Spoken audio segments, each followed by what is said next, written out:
होयो नागिरहैयो बे दाउखानि न'आ बे नामा न'नि मानसियावसो बेयो न'नि मानसिया मोनसे सोर दाउखा सिलाय होनबोनो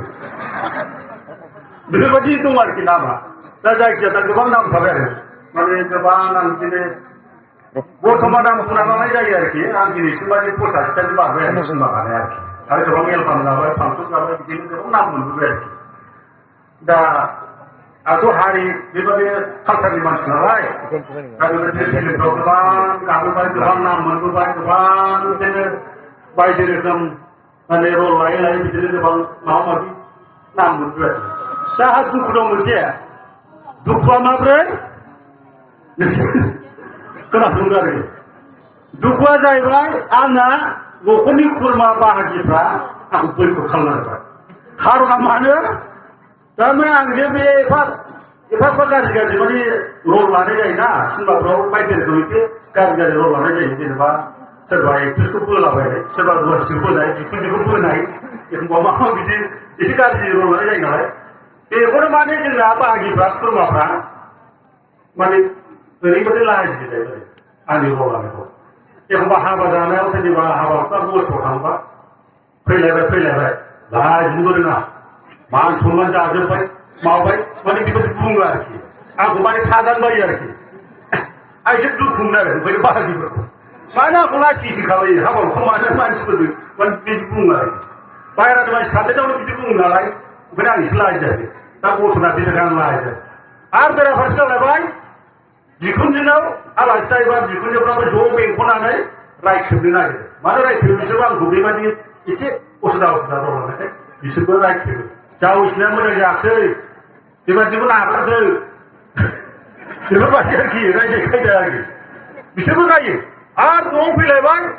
एखमबा बिसिया आंना बिदिनो एखमबा सानब्रै सानबा आंथ' सिनेमा गायो नालाय थांनाय जायो बाहेरायाव गोथाव गोथाव जाहैलायबाय फैलायबाय गावहाबा गोथाव गोथाव जायो जेबोखौनो लाबोआ बिसि फिसाजों बांगोन आरो न'आव रायखादो न'आवबो होनबा जोंना कालसारनि बाथ्राया जों आरोखि आं बेबायदि रायजानाय दं आरो व्यक्तिगत आरोखि खारना मानो जोङो बिदि रायजाखो नङा होमबा एफाबां जोङो सिनेमा गाबाय फांसन गाबाय माबा माबि बिदिनो गोबां रल लाबोबाय नाथाय जोंखौथ' एसेबाबो गभर्नमेन्टफ्रा नायस'नांगौ नङा होमबा हारिनि कालसार हिसाबै हारिमुखौ एसे नायस'नांगौ नङा होमबा दिनै हारिमुखौ बिसोरो नायस'नो रोङाखै जायफ्रा माने गभर्नमेन्ट जालांबाय 17 बोसोर माने जायफ्रा माने सासन खालामबाय दिनैसिम माने बिसोरो जोंनि हारिमुनि सोमोन्दै बा कालसारनि सोमोन्दै माबा मोनसे एरेन्जमेन्ट खालामना होआखै ना स्कुल दं ना मास्टार दं ना फोरोंग्रा माबा जायगा दं ना माबा मोनसे बिदिनो जिखुनु डिपार्टमेन्टफ्राव बा साख्रिफ्रावबो माबा मोनसे इंगेज खालामना होआखै दा मेरला गोदाव सोराव दंबाजोबो सोरबा बोरायजोब्बाय बैसो जाबायजोब्बाय मेरला बारलांजोब्बाय साख्रिबो मोनथाव नंला बैसोआ बावलांजोब्बाय आंहाबो बारगासिनो दं आंथ' थांखायाखिसै बे 17 बोसोराव मालाबा माने गेन लायै थाङो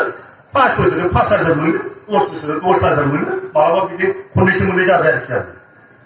दा बेबायदि बिसोरो सरकारा जोंखौ नायस'ना माने बेबायदि एरेन्जमेन्ट लायाखै ओंखायनो जोङो बे हारिमु हिसाबै हारिमु कालसार हिसाबै जों मोनसे खुद्रिदों आरो जोंनि हारिमु आफादा बेबायदि मोनैनि थाखाय जों दिनै थंब्लेट ओंखारबोदों नङा होमबा जोंहाबो मोननांगौ दंना मोन्थाय दं एफा गोबाव जोङो बे आन्दलनफ्रा नांथाब जोंखौ मेथाइ खनबाय मोसाबोबाय बिदिनो बायदि रोखोम सिनेमा गाबाय रल लाबोबाय जोंबो माने हारिनि थाखाय मावबाय दिनै माने जोंनो माने मोनसेबो सुबिदा गैया ओंखायनो रागा बेबायदि सरकारखौ थाला नांगौबा जों थंब्लेट ओंखारना दिनै मा बुंनांगौ बुंगोन होननानै थंब्लेट ओंखारबाय जादों जों थंब्लेट जों ओंखारबोनाय लोगो जोंथ' माबा बिदिनो लेक्सार होलाबायगोन आं मिथिं दावथेनाव नै मैया दाखालि सोरबा थबिन सोरबा दाब्ला सोरबा माबा फैलाव जिफोर राबा थंब्लेट बिसोरबो ओंखारजोब्बाय एगेन्स्ट जानानै ओंखारबाय खोमा जों नुनानै माने गावफ्राबो माबा मोनसे ओंखारबाय आरो दा जायखिजाया गावसोर बिदिनो गावसोर मोजां मोना ओंखारबा गावसोर ओंखारबाय आरोखि दा जोंहा ओरै ओंखारबाय जोंहाथ' माबा मोनसे जाथिनि थाखाय इसु दं आरो जेरै माने मावथारनांगौ मोनसे थांखि दं आरो जे जिनिसआव जोङो एफा गोबाव थाबाय जेबो गभर्नमेन्टआ मावना होआखिबा आरो नैबेसो बिटिआर जाबायब्ला बिटिआरावथ' जों मावनानै बे जिनिसखौ जेला मोजां सुक्ति जाबायब्लाथ' जों मोनफाथारनांगोन ना ओंखायनो जों गोसो बोलो जिउ बन्द' होनानै ओंखारफादों आरोखि एबार गभर्नमेन्टआ जोंखौ मावना होगोन दा बिदि रायज्लायखाबायबो कालसारनि सोमोन्दै बे हारिमुनि सोमोन्दै बे गभर्नमेन्टजों रायलायखाबाय एकदम मावनो हागोन दा सुथियाव लिरनाय दंखायो माने मावगोन होननानै हारिमुनि सोमोन्दै बे आरोखि दा बेबादि खुद्रिनाय दं आरोखि आंहा पार्सनेल दङ आंहाबो बिदिनो खुद्रिनाय दं आरो दा हारिमुआव खुद्रिनाय दं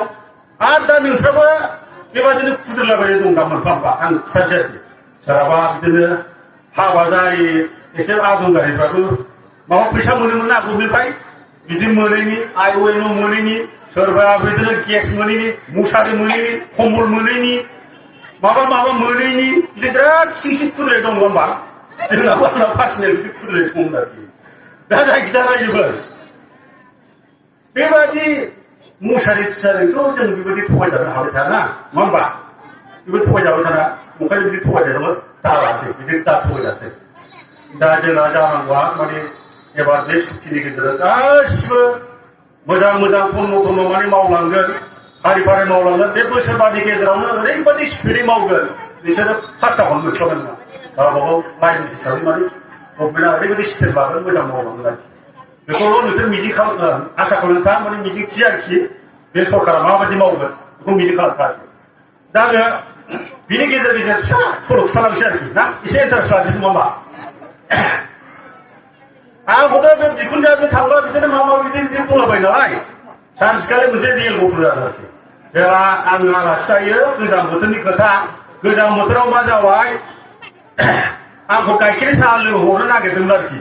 फुङावनो सिखारनानै मोसौआ गाइखेर सेरनो होननानै आंहाथ' बायहेरायाव थांदों प्रब्लेम दङ अखालि आं सुपारसो दाना थांबाय खाबदा थांबाय बियो आन्दोर मोन्दोर खुवाखुनाय खोथा मोसौ गलियाव थांनानै गाइखेरखौ सेरो गाइखेर सेरनाया माखौ सेरदों मोसौ दामब्राखौ सेरदों मोसौ दामब्राखौ सेरजायो दाना सेरनाय लोगो लोगोनो जोख्रां जाबाय हस्पिटालाइज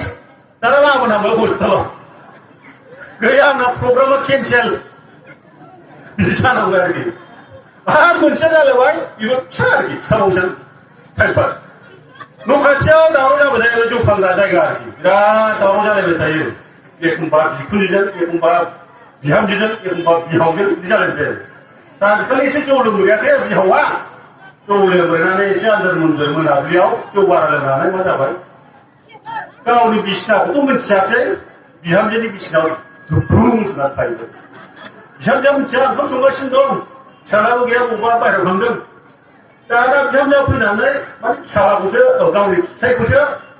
उन्दुनानै थाफैनो खोमा नुदों आरो ओइ फाग्ला सिखाथ' ओंखाम जाया नामा बिदि उन्दुनानै थाबाय थानोसै होननानै एवथुयलाय लोगो जाहैबाय ओजोंआनो बिहावसो बेबो आन्दाज मोनबाय दाना बिहामजोआ मिथिबायना रागाजों मा खालामो गन ना लावथि माबा लायनानै आदैयाव जा बुदों बिहावखौनो बुदों बेबो एकदम खाबदाब माने सानायजों दा फुं सिखारनानै खमलाय खारबाय गामसायानो थल' खालामो बिसिनाव बेबो रियेल घटना आरोखि दा बेबायदि आरोखि दा माखासे रायजोफोर एसे गेजेर गेजेर ब्रेक लानाय जाबाय आरोखि गथ'नाथ' रियेलानो आरोखि दा जायखिजाया रायजोफोर नोंसोरबो अदल जाबाय दा नयथा दसथानिफ्राय थादों जोंबो बिदिनो बायह्रा फैदों ओंखाम मोनजायाखै जोंबो साहाबो लोंबोआखै जोंबो खस्थ' लानांगौ नोंसोरबो खस्थ' लानांगौ रायजोनि खाबा खामानियानो नोंसोरबो खस्थ' लानांगौ जोंबो खस्थ' लानांगौ माथो खामानिया रायजोनिखा गथिखे खस्थ' लालायदो जाबाय जायखिया दा बावसो रायजोफोर बे खेबसेखौ जेरैखि जाया गोसोआव लादो ट्रेक्टराव ब्रक थुना होदो आरो खुनु खोथा गैया खेबसेखौ देरहा होदो नायदो 5 बोसोराव मा जायो मा जाया उनाव जुदि 5 बोसोराव जुदि मोजां मावाबा